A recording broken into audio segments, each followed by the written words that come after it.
How's it going, everybody? I've got some more magic for you today with a little bit of a mono black demons deck.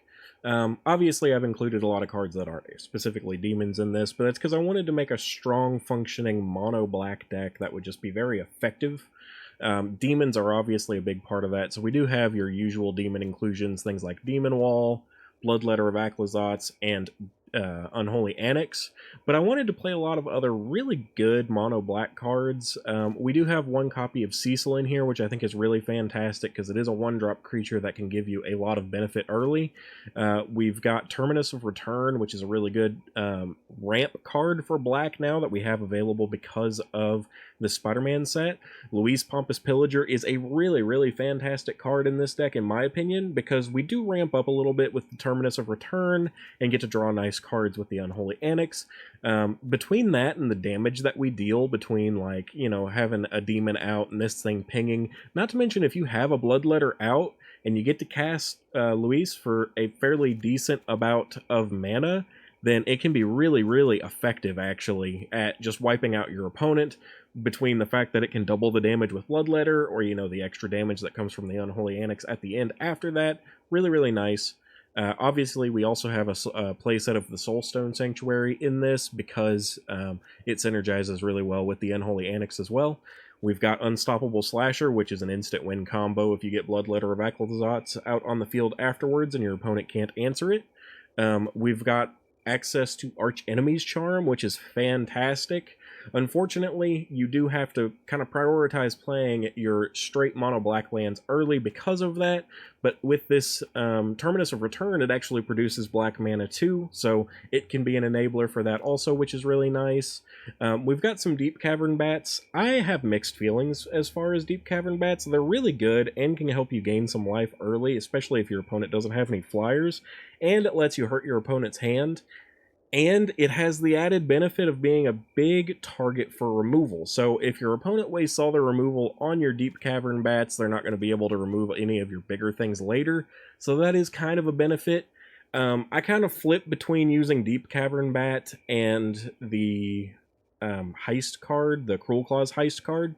It's also 2 mana, is 2 black specific, which can sometimes matter, but in a mono black deck you should be fine with that. And it lets you hit your opponent's hand either completely exiling the thing, meaning they can't get it in their graveyard, which is good for Reanimator, or you can exile it in the means of letting you play it, which can be really nice later when you draw it, because you get something in your hand if you don't have anything. So I like Cruel Claws Heist as well. Very good alternative to Deep Cavern Bat, depending on your preference. We do have 1 copy of Bitter Triumph, a Duress so we can hit our opponent's hand early on turn 1, Intimidation Tactic for similar reasons, lets us get rid of things to where they can't even be reanimated, so really good in that regard. This card's one of my favorites recently, actually. We've got a couple of Tragic Trajectory that should be okay at getting activated, a couple of Shoot the Sheriff. This is really our primary removal in this deck. Shoot the Sheriff is situational. My biggest thing that I hate about it is that you can't hit things like Unstoppable Slasher with it, because this is the thing that you want to be able to remove that often can't if you're running Shoot the Sheriffs. We do have some other supplementary removal as well as blockers, so it shouldn't be too big a deal, but keep that in mind that Shoot the Sheriff can be kind of bad for that, and maybe you want to run some other removal in sideboard. I've got this set up as a best of 1 deck, so I didn't really play around with a sideboard for it this time. But finally, we do also have Elegy Acolyte. I really do love this card. I don't get to use it often enough, I don't feel like, because it is a 4 mana card, so sometimes it can be a little bit difficult. But it has lifelink, it draws you cards, it does cost you life to draw you those cards, but that's not that big a deal because it heals you for that. And then huge, it has this Void ability that creates a bunch of robots for you. As long as you're removing things or having things removed on the board frequently, this should be happening constantly, so really nice in that regard, especially if people are like chump blocking your Unstoppable Slashers and things. You should get a lot of robots very easily for that. And then last but not least, we do have 1 copy of Egress Bile Bulwark in here. I really like this card as well, but again, at such a high mana cost, it's really hard to get it out. In this deck it works because, again, as I said, we do have the Terminus of Return to kind of help us get there. Not to mention lots and lots of life gain potential in this deck, actually, because we have lifelink on Elegy Acolyte, lifelink on Agrix, we have lifelink on Luis, as well as the ability to heal from the damage that we deal with the shoot ability on it. We've got lifelink on Deep Cavern Bat, and then obviously we gain quite a considerable amount of life from Unholy Annex and Ritual Chamber when we get it out. So there's a lot of sustain in this deck that makes it really good against the more aggressive decks early, as long as you can stabilize. It makes me almost feel like Egrix is the new Shieldred, but I know realistically that's not necessarily the case because they don't have the same synergistic abilities, but the mana cost on Egrix and it being so hard to get out really kind of makes it feel that way, because there were a lot of times when Shieldred just couldn't get out in time fast enough with how fast the meta is now, even as a 4 mana before it cycled. So some of those feelings are definitely here for that. But anyway, I'm going to be playing best of 1 like I normally do, going for 3 wins. Hopefully get a good showcase of this deck, because this one is pretty fun. I really like the way it's constructed, so hopefully it turns out pretty good.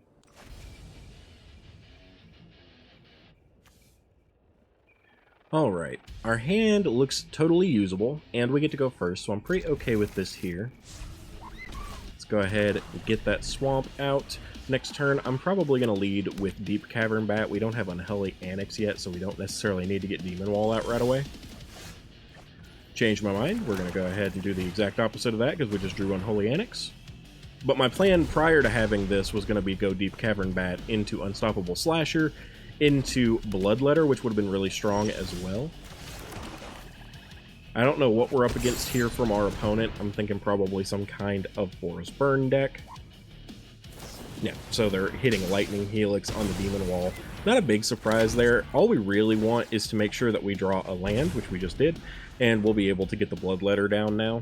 They may have an answer to that, but as long as we keep consistently drawing a land, it shouldn't be an issue, because next then we'll be able to get out the well, now we drew another Bloodletter, but we'll also be able to start hitting Unholy Annex demons for the Ritual Chamber side. So we should have a pretty consistent stream of demons at this point, to where I don't really care what happens. I'm obviously not blocking that. We don't want to kill it anyway, because it'll give treasure for our opponent. Not to mention they could have enough damage to deal pretty significant damage to our Bloodletter there. Let's go second Bloodletter. This is going to make the damage on our turn really, really crazy here. They need to kill my current Bloodletter if they can. Okay, getting rid of my Annex is also pretty fine. Damage is still going to be pretty significant here, though, because it doubles to 4 and then doubles again. So, yeah, our opponent's at 11 right now, and then we can just play down another Annex on this turn. Unless they can start getting rid of creatures, they're really in trouble here. I think getting down the Annex is way better. And then let's go Bat, if we can... Yeah, okay, so we got a really quick and easy win there. But my next plan was obviously get down Bat, try and make sure they don't have any kind of burn in their hand that could kill the Bat itself, or obviously hit their Screaming Nemesis to prevent us from healing. And then they were probably just dead as soon as I attacked, to be totally honest. The doubling effect on Bloodletter is crazy, so even if the attack itself didn't kill them, then the damage from the Unholy Annex would. So that was a really, really aggressive start from us that they just could not compete with, which was fantastic. So let's see if we can get a good game 2.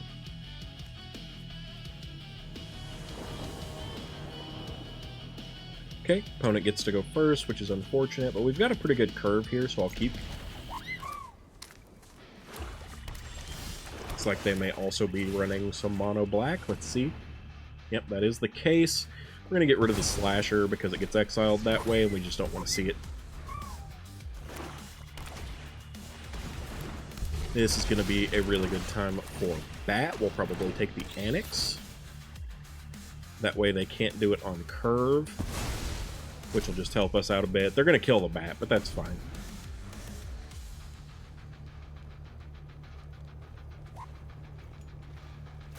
Yep. So shoot the Sheriff on the Bat. No big deal. In this case, I think I'm going to go ahead and go Cecil, and then save the Shoot the Sheriff for the Demon. That way they have to take damage if they want to go Unholy Annex. Yep, so we're just going to go here. The important thing, and why I went with Cecil instead of going with like a Slasher or an Unholy Annex on my end, is they have a Strategic Betrayal, and I want to make sure they can't just hit Strategic Betrayal on my Slasher. Now they're going to have to kind of work around it, which is good for us.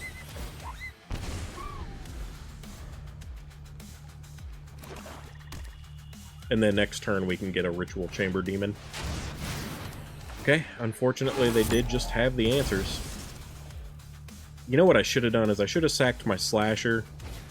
That way it would come back, and then I could Strategic Betrayal, sacrifice my Cecil. So that was a misplay on my part. Well, let's go ahead and get our Ritual Chamber. Hopefully they're running out of removal. We've still got the Archenemy Charm as well.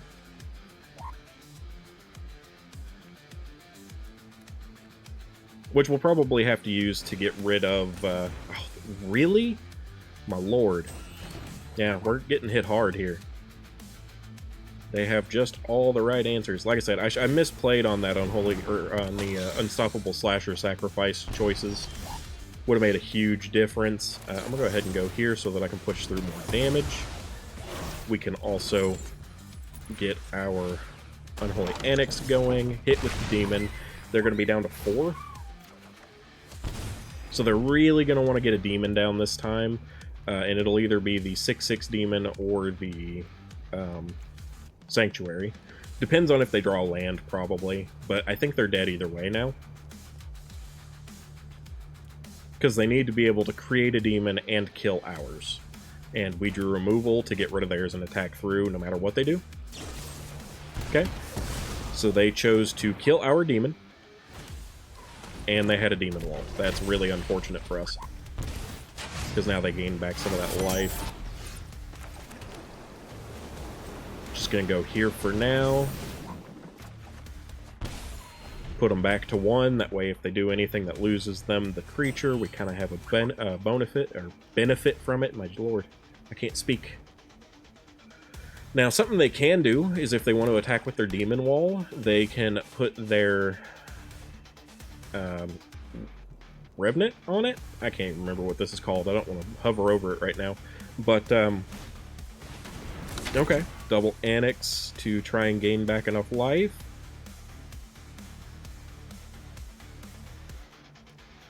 I've got 5 mana total currently.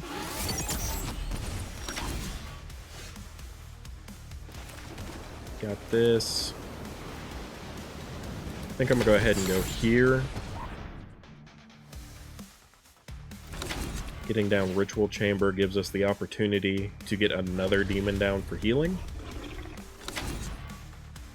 And then I'll attack in. Because they can't afford to take the hit, they'll have to block it and then produce a new Demon.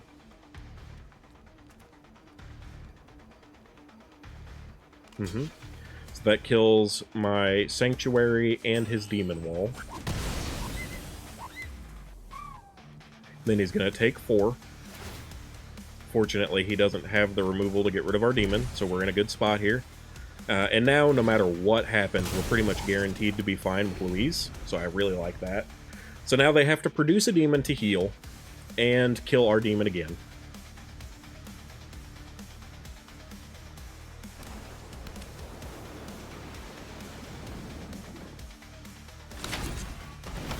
Okay, Ritual Chamber to produce their own Demon, but they didn't have a way to kill ours, so we're actually in a really fantastic spot here.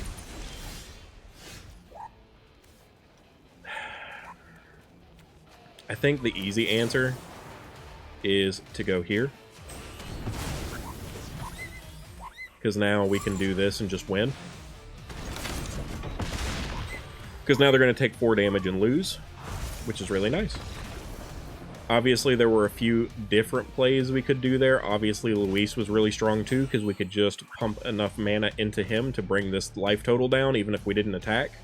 But because they didn't have a 1-drop removal that could get rid of our demon token, then they were going to take damage from us having a demon, so it was really nice there.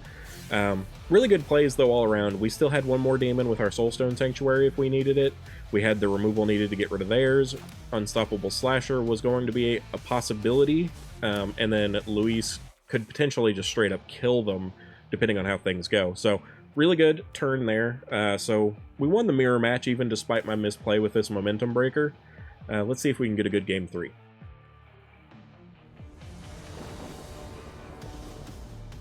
Alright, unfortunately our opponent does go first, but we've got a pretty good curve here as long as we draw land, so I'll keep.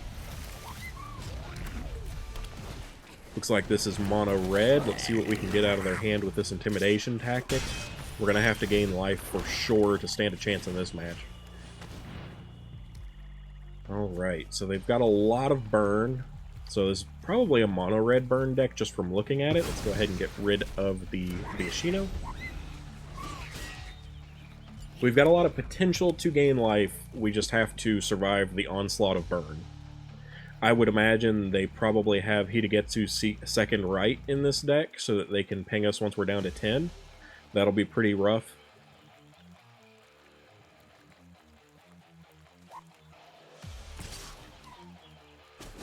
Alright, they went ahead and finally hit us.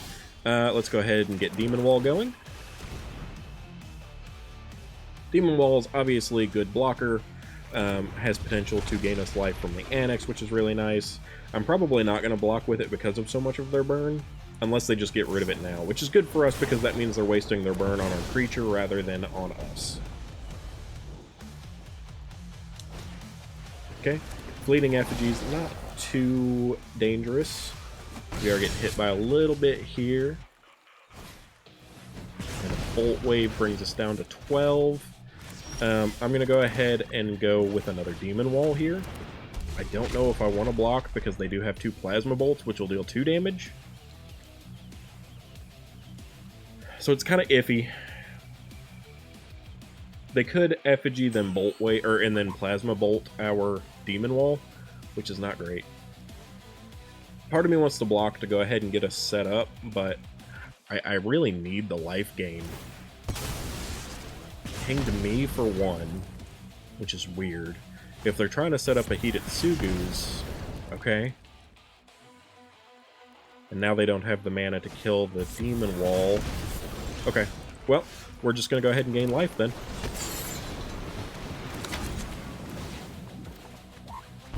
Now they can't deal with the Demon Wall because they spent all their burn on us. And we're going to be gaining life pretty perpetually here, so that's really good. Another little critter, which they can either ping us or our Demon Wall with. At this point, getting rid of Demon Wall doesn't do much, though, because I can get another Demon on my turn very easily.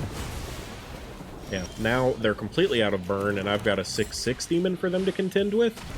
That's going to be rough. I think we have pretty easily stabilized here. Yeah. They had no way of coming back from that. So, fortunately, this deck does really, really well against aggressive burn decks. Because we have so much life gain potential, the Unholy Annex can heal us. Egrix could have healed us if we went with that, but it would have been a slower heal. The Deep Cavern Bat could heal us. And the real problem is, if they waste any of their removal on creatures, then they can't burn us down with it. Yeah. Worked out pretty well. That was game 3. We got 2 mono red matches, which isn't super great for showcasing the deck, but this is a really fun build, so I wanted to show it. I really, really like this, both as a demon deck and overall just getting to play with some of these new cards that you don't get to see very often. I think... excuse me. I think Luis is a really fantastic card for these demon decks, because the potential to kind of clean up whatever amount of life your opponent has with the burn damage that it does. Not to mention, Egrix actually has the potential to be used here because we can gain so much life. So, pretty nice showcase. Like I said, Deep Cavern Bat may be better or worse than the Cruel Claws Heist. Really iffy on that for me, but hopefully you guys like this. Thank you for joining me. I do still have some more decks that I want to showcase over the next week or so until the new set comes out.